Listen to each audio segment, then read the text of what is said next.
සුබ දවසක් හැමෝටම. මම අද ආවේ ව්‍යුහගත ප්‍රශ්න වල තව ප්‍රශ්න තුනක් අපිට සාකච්ඡා කරන්න තියෙනවා. අන්නේ ප්‍රශ්න තුන අරගෙන. එතකොට මේ ප්‍රශ්න වල පොඩ්ඩක් සංකීර්ණ අංක 3 ප්‍රශ්න. අන්න ඒක නම් මුලින්ම අංක 3 බලන්න මෙන්න මෙහෙම එකක් තියෙනවා මුලින්ම. එක්තරා සමාගම කොටසක මිල රුපියල් 50ක් වූ කොටස් ලක්ෂ 4ක් කොටස් වලින් නිකුත් කර ඇත. විශාල මහතා ඉහත කොටස් වෙළඳපොලේ මිල රුපියල් 52ක් වූ අවස්ථාව තමා සතු 2,80,000 මුදලක් ඉහත කොටස් ගැනීමට යෙදෙවීය. මුලින්ම විශාල මිලදීගත් කොටස් ගන්න. හරි. මිලදීගත් කොටස් ගන්න අහන්නේ. ඔයාලා කොටස් ගන්න මෙහෙම. එතකොට කොටස් ගන්න අපිට හොයාගන්න ලේසි. කොටස් ගන්න වියදම් කරන මුදල තියෙන. අන්න ඒක කොටස් වලින් මිලෙන් බෙදන්න. එතකොට කොටස් ගන්න වියදම් කරන මුදල තියෙන්නේ 20,80,000යි. එතකොට කොටසක මිල කීයද කියන්නේ 52යි. එතකොට එනවා 40,000ක්. කියන කොටස් අරන් තියෙනවා. එයා 40,000. විශාල මහතා කොටස් 40,000ක් අරන් තියෙනවා. හරිද? ඊට පස්සේ අපි දෙවෙනි එකට ඉහත සමාගම විශාල මහතාගේ හිමිකාරීත්වය. හිමිකාරීත්වය නම් මෙහෙම. හිමිකාරීත්වය මෙන්න මේ සමාගම නිකුත් කරපු කොටස් ගන්න දෙන්නේ. කොටස් කීයද? ලක්ෂ 4යි.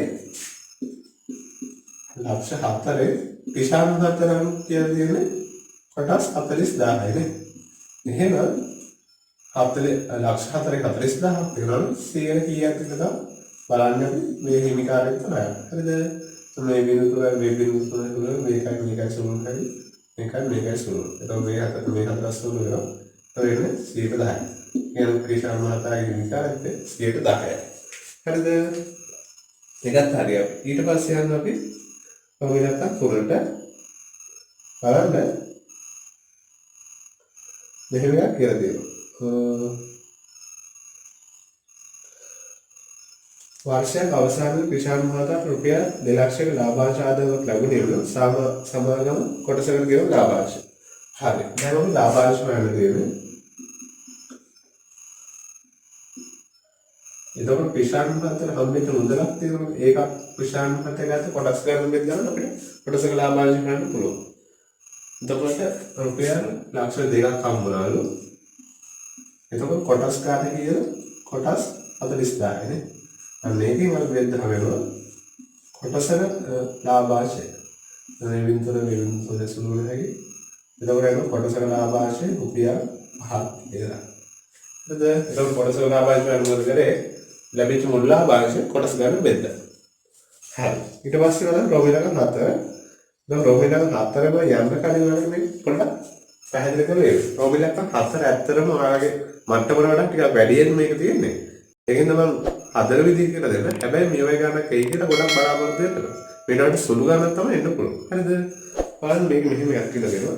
කිචාම් තමා සතු මුදල් පැල්පොල්ගමේ අර්ධ වාර්ෂික ඒ කියන්නේ මාස 6න් 6ට පොල් ආයතන ස්ථාවර නම්බර වේද වෙනවා. ඔහුට වාර්ෂික කොටස් වල ආයතනලාද ලාභාංශයට වඩා රුපියල් 35,092ක් ලබාගත හැකි බව දිනාවද වෙයි. හරිද? එතකොට අපි මුලින්ම ලැබෙන ආදායම ලැබෙන ආදායම කියනවා මේ මුදලට වඩා රුපියල් 35,092ක් වැඩිද? කියන්නේ මේ මුදල කියන්නේ ලක්ෂ 2කට වඩා. එතකොට දැන් තමයි මුදල කියන්නේ රුපියල් 2,35,092යි. ඒක දෙන්න මුලින්ම ලැබෙන ආදායම රුපියල් 35,092ක් වැඩි කියනවනේ. එතකොට ලැබෙන ආදායම වෙන්න මේක. හරිද? හරි. අපි ලැබෙන ආදායම හොයාගත්ත. දැන් ඊට පස්සේ හොයන්න තියෙන්නේ පොලිය. පොලිය හම්බෙන්නේ කොහොමද කියලා. හරිද? එතකොට බලන්න ඔයාලා මතකද මෙහෙම එකක්. එතකොට 10 පොලිය තිබ්බොත් වර්ෂ අවසාන ලැබෙන මුළු මුදල ගන්න මුළු මුදල M වර අවුරුදු දෙකක් කියලා හිතුවා අපි. එතකොට M වර 110 පළවෙනි අවුරුද්ද ඊළඟට 110 වර ආයෙ 100. එහෙනම් අපි දැන් අපි හිතමු මාස 6ක පොලිය අනුපාතයක 100ට y කියලා. අපි දාපු මුදල දෙනවා 2,80,000. ඒක හරියද? එතකොට අපි දැන් හොයන්න ඕනේ මෙන්න මේකෙන් යන මොකද ලැබෙන මුළු මුදල. ඒ කියන්නේ තැන්පත් කරපු මුදලයි මේ තැන්පත් කරමු මුදලයි පොලිය දෙකම එකතු. අපිට දැන් ඕනේ මේකෙන් පොලිය විතරයි. මොකද ආදායම් පොලිය කියලා මේකම ආදායම් කියන්නේ පොලිය. ඒතකොට අපි මේකෙන් කැපිටල් M අඩු කරන්නත් ඕනේ. හරි දැන් අපි මෙතන මේක සම්බන්ධ කරගත්තා. ලැබෙන පොලිය සමාන වෙන ආදායමට අපි පස්සේ කියමු. ඔයම ලැබෙන පොලිය. ඒතකොට අපි දන්නවා තැන්පත් කරේ 2,80,000යි. එතකොට 100 ධන y බෙදීම 100 වර්ගය. එහෙනම් මම වර්ගයට මේකයි සමාන. ඒකෙන් නම් වර්ගය කැලීම ගත්තා. අපි ඉතින් අඩු කරන්නත් ඕනේ 2,80,000. හරිද? මෙන්න මෙහෙම එනවා. ඊට පස්සේ අපි මේක සුළු කරන්න ඕනේ. එතකොට මෙතන ටිකක් සංකීර්ණ විදිහකට කියන්න පුළුවන්. ඒකෙන් නම් මෙහෙම වැඩක් කරනවා. අපිට මේක ලේසියෙන්ම සුළු කරගන්න පුළුවන්. ඒ විදිහට අපි හදාගමු. එතකොට ලැබෙන ආදායම ලැබෙන පොලියේ සමාන වෙනවා. ලැබෙන ආදායම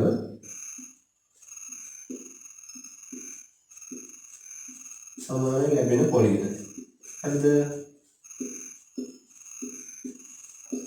දැන් මුලින්ම මේක ලියා ගන්න. ඊට පස්සේ මේ දෙක සමාන කරන්න තියෙන්නේ. එතකොට මේ දෙක සමාන කරන මාන ටික මේ සුළු කරපු උත්තරෙම ගන්න බලාපොරොත්තු ගන්නම්. මොකද එතකොට අපිට ලේසි මේක සුළු කරගන්න. නැත්නම් ඔයාලා ලේසියෙන් මේක සුළු කරලා පෙන්නනවා.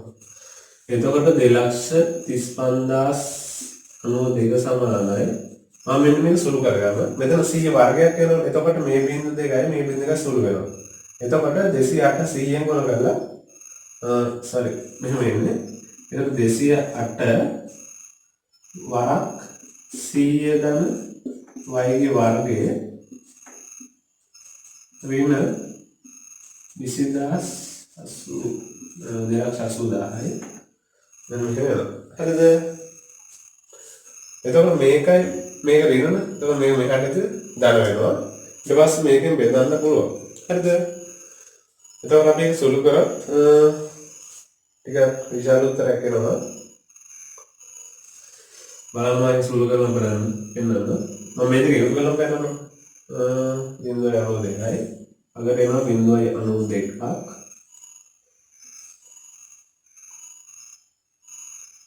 මෙතන බලන්න 235යි මෙතන 235. එතකොට අපි එකතු කරලා මෙතන 5යි මෙතන 3යි 1යි 5යි 3යි මොකද එකක් ආවේ මෙතන බලන්න මෙතන 5යි මෙතන 8යි 3යි 11යි මෙතන එකක් වෙනවා. මෙතන දෙකක් තියෙනවා 3යි අතර නෑ.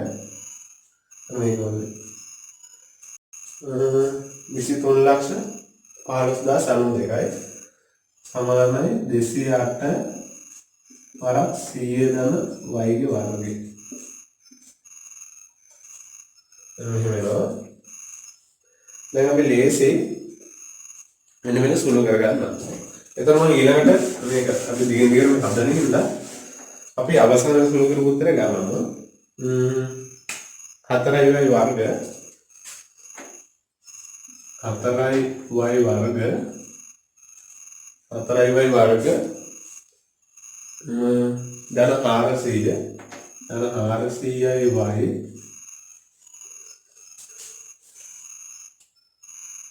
ආසයවයින 4020 සමානේ බිඳුව. ඇත්තට මේක මම අර කලින් කිව්වා වගේ මම සංකීර්ණ වැඩි. එතකොට මෙන්න මෙතන වෙනවා. අපිට දැන් මෙතනින් y හොයාගන්න ඕනේ. එතකොට y හොයාගන්න ඔයාලා මතකද x සමානයි ඍණ b ධන හෝ ඍණ b වර්ග ඍණ 4ක් ac බෙදීම 2ක් a කියන සමීකරණය. එතකොට මේකට අනුව a කීයද 4යි b කීයද 400යි c කීයද ඍණ 4020යි. මෙන්න මේක සුළු කරලා අපිට y ගේ උත්තරේ ගන්න පුළුවන්. එතකොට y ගේ උත්තර දෙකක් ආවමඩ එතකොට එකක් ඍණ 110.25 අනික 10.25 10.25 හෝ y සමාන ඍණ 110.2යි. එතකොට මේක ගැලපෙන්නේ නැහැ කියලා අපි දන්නවා. එතකොට උත්තරේ මෙන්න මේක. හැබැයි මේ y කියන්නේ මොකද්ද? අපි කලින් ගත්ත මාස 6ක පොලි අනුපාතය. දැන් අපි ගන්න මොකද්ද? වාර්ෂික පොලි අනුපාතය. එම නිසා වාර්ෂික පොලි අනුපාතික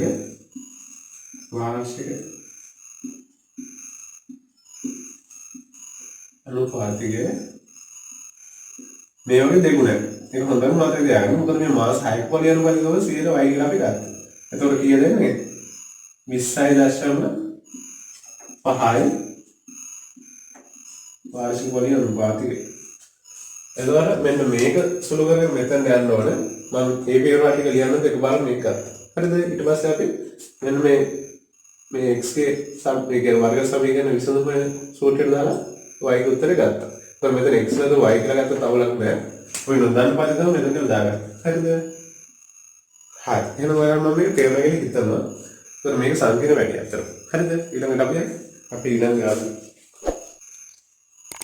බලන්න සිසුන් කණ්ඩායම තරඟ විභාගයෙන් ලබා ගන්න ලකුණු අනුව එක් පන්තිවල අය සිසුන් ගැන අසන වියලි වඩපස්සර ඇඳ තිබෙනවා. හරි.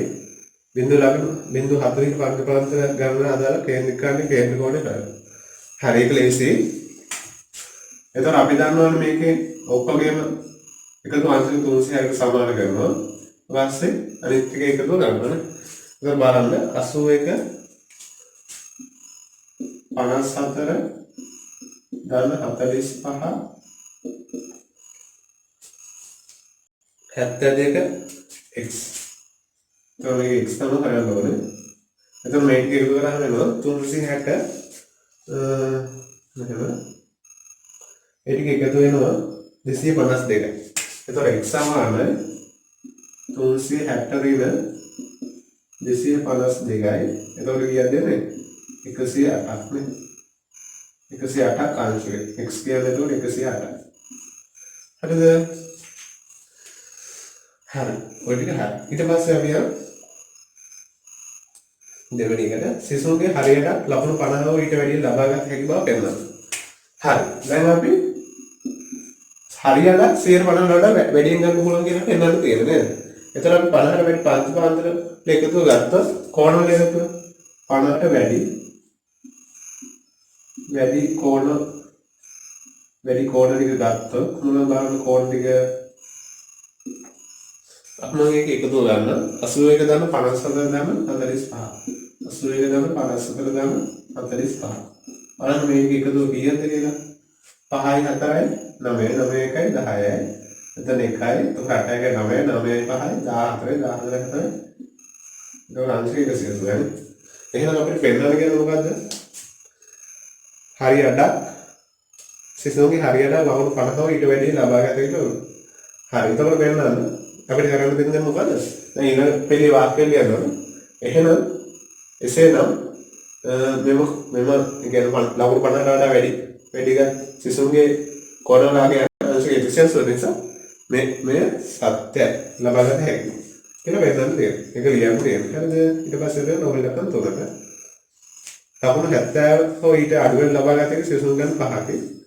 ඒ කියන්නේ 70 හෝ ඊට වැඩි. ඒ කියන්නේ 70 90 කියන්නේ නෝබල් ලකුණු 3 70 90 කියේ එතකොට ළමයි ගන්න 5යි. ඒකේ පෙන්වන කෝණය කියලා බලන්නකො. අංශක 45යි. ඒ කියන්නේ අපි 5ක් පෙන්නන්නේ අංශක 45ගේ ළමයි 5 දෙනෙක් පෙන්නනවා කියලා තමයි කියන්නේ. නේද? අංශක 45ගේ ළමයි 5 දෙනෙක් පෙන්නනවා. ඕක තමයි කියලා තියෙන්නේ. හරිද? ඒක අපි දැන් බලන්න ඕනේ. අනිත් කොන වල අගයන් හොයාගන්න. එතකොට කොහොමද හොයන්නේ කියලා මම කියලා දෙන්නම්. බලන්න. මෙන්න මේක අපි පාවිච්චි කරන්නේ අංශක 45ගෙන් 5ක් පෙන්නනවා. අපි මුලින්ම ඊට පස්සේ 50 කර බලමුකෝ.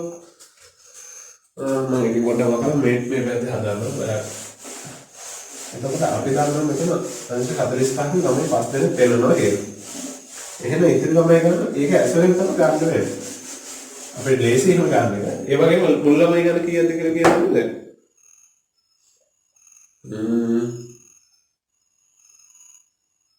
එහෙම මොකද කියන්නේ නේද? මුල් ළමයි ගැන කියනද? ඔව්. කියලා අපි මේක ඇසුරෙන් අරන් බලමු. එතකොට අපි දන්නවා අංශක 45කින් ළමයි 5ක් නම් අංශක 54කින් කීයද කියලා බලන්න. එතකොට මේ මම ඒ කොටස කියලා ගත්තොත් එතකොට අපි මෙතන සුළු කරන්න ඕනේ. 45යි 54යි අපිට සුළු කරන්න පුළුවන් 9. එතන මෙතන 5යි මෙතන 4යි. මේකයි සුළු වෙලා මෙතන 6යි. එතකොට මේක සුළු වෙලා එතකොට එන්නේ 9යි 6යි. ඒ කියන්නේ ප්‍රතිපාන්තරේ 60 70ගේ 5. 60 70ගේ 6යි. ඊට පස්සේ අපි යන 45න් 5ක් පෙරනවා නම් ඊළඟට අපිට ඕන එක බලන්න අංශක 81. 81 කීයද බලන්න. එතකොට මේකයි ආයෙ 9 සුළු කරනවා. මෙතන 9යි. මේකයි ආයෙ සුළු වෙලා එතකොට 9ක් එනවා. ඒ කියන්නේ 50 60 පන්ති පාන්තරේ 9 දෙනෙක් ඉන්නවා. හරිද?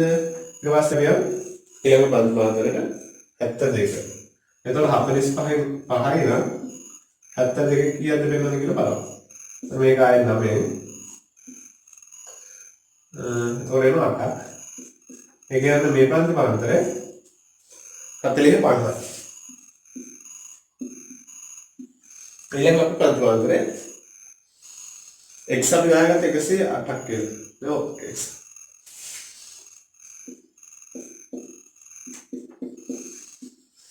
මේකත් ඒ විදිහටම 45ට 9යි sorry 5යි මෙතන 12යි. මේක සුළු වෙලා දරේන 12ක්. ඒ කියන්නේ පන්තිපාන්තරේ අපිට බිංදුව 40 නේද? ඔව්. බිංදුව 40. හරි. එතකොට මම හිතනවා අපිට වගුව නැති වෙයි කියලා දැන්.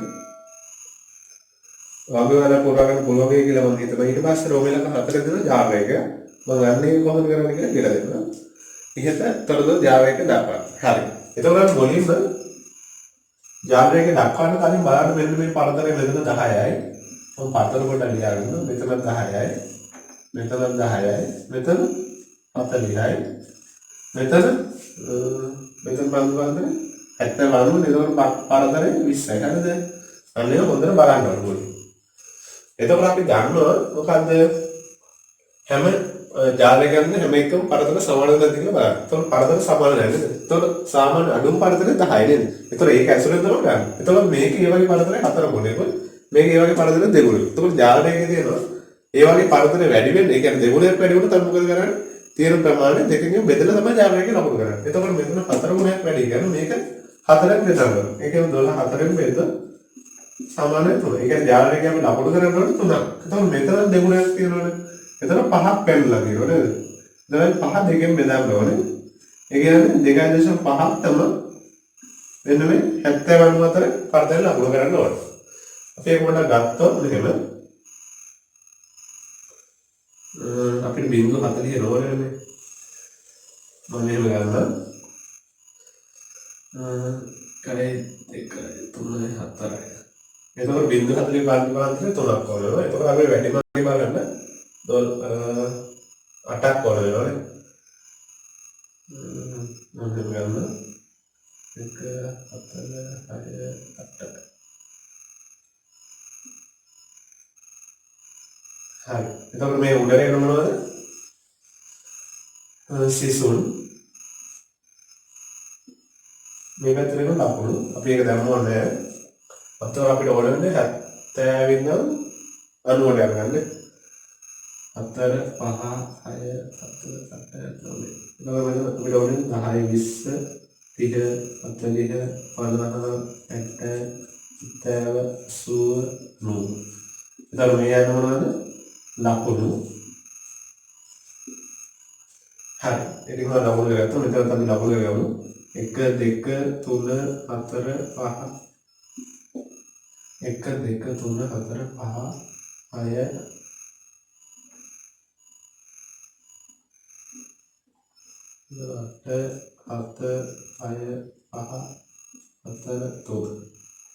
එතකොට බලන්න බිංදුව 4 පන්තිපාන්තරේ අපි ලකුණු කරගන්නවා 3ක්. හරි. ඊට පස්සේ 40 50 ප්‍රාන්තිමාන්තරය 8ක්.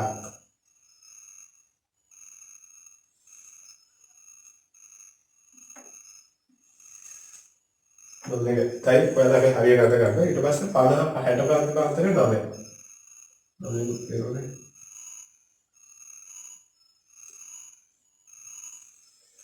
ඊට පස්සේ 60 70 6ක්.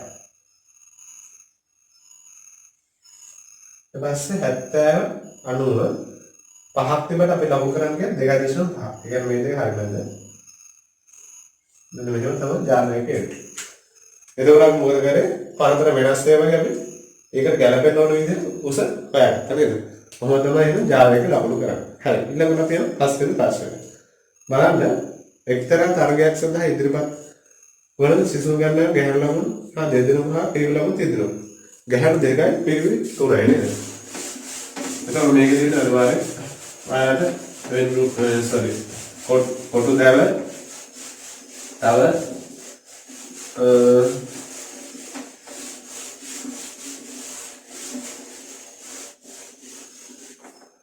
බලන්න මෙහෙම එකක් තියෙනවා. එක්තරා තරගයක ඉදිරිපත් හරි. මුලින්ම කියන ගැහැණු ළමුන් 2යි පිරිමි ළමුන් 3යි නේ. ගැහැණු 2යි පිරිමි 3යි. මුලින්ම එක කියලා කියන්න අපිට. හරි. එතකොට ඊට තේරීමේ නායකය උපනායක සඳහා සිසු තේරීම පත්වීමේ සිද්ධ අතර නියතික වශයෙන් දියයි. හරි. එතකොට මෙහෙම එතකොට මම ගැහැණු ළමුන් G කියලායි පිරිමි ළමුන් B කියලා ගන්නවා. එතකොට බලන්න මේ පැත්තේ නායකයා තෝරන එකයි මෙතන උපනායක තෝරන එකයි ගන්න. උපනායක. හරිද? එකට ඉන්න දීලා තියෙන්නේ. එතකොට බලන්න මම ගැහැණු ළමුන් දෙන්නකින් එක G එක G2 කියලා ගන්න. හරිද? ඊට පස්සේ පිරිමි ළමුන් B එක B2 B3 කියලා ගන්න. හරිද? එතකොට බලන්න ඒ ටික අපි මුලින්ම දැනගන්නවා. හරි. මම G1 G2 B1 B2 B3 ගත්තා.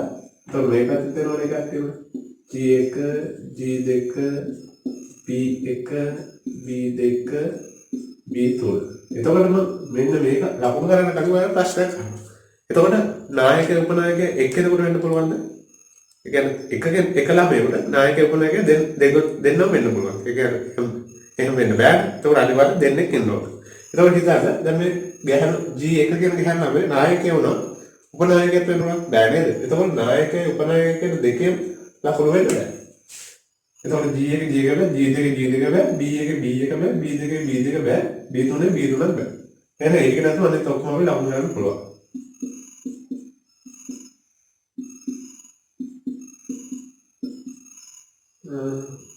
හරි.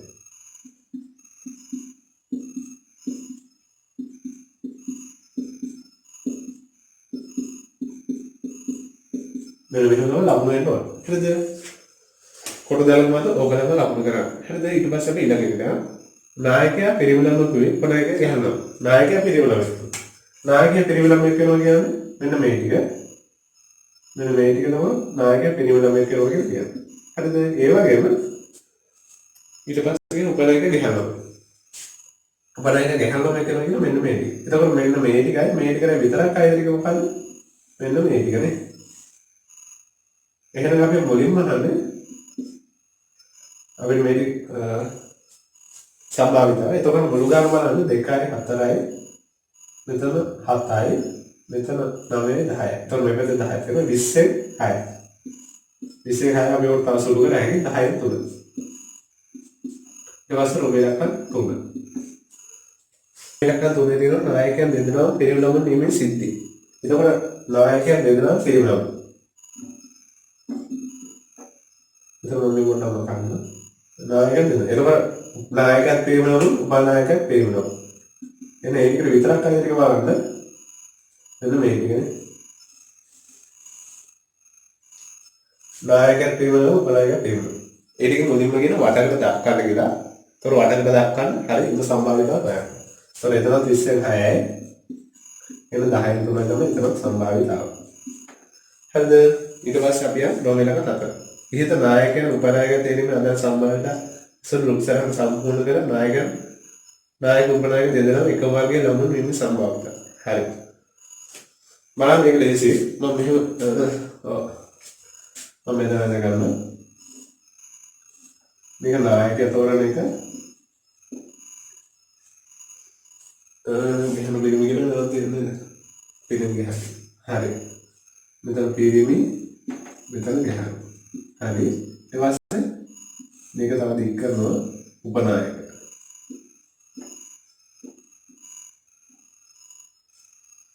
මේක අපිට දික් කරන්න පුළුවන්. එතන මෙතන පිරිමි මෙතන ගහන. පිරිමි ගහන. දැන් බලන්න මෙතන තියන හොඳට සැලකිලිව බලන්න ඕනේ. මුලින්ම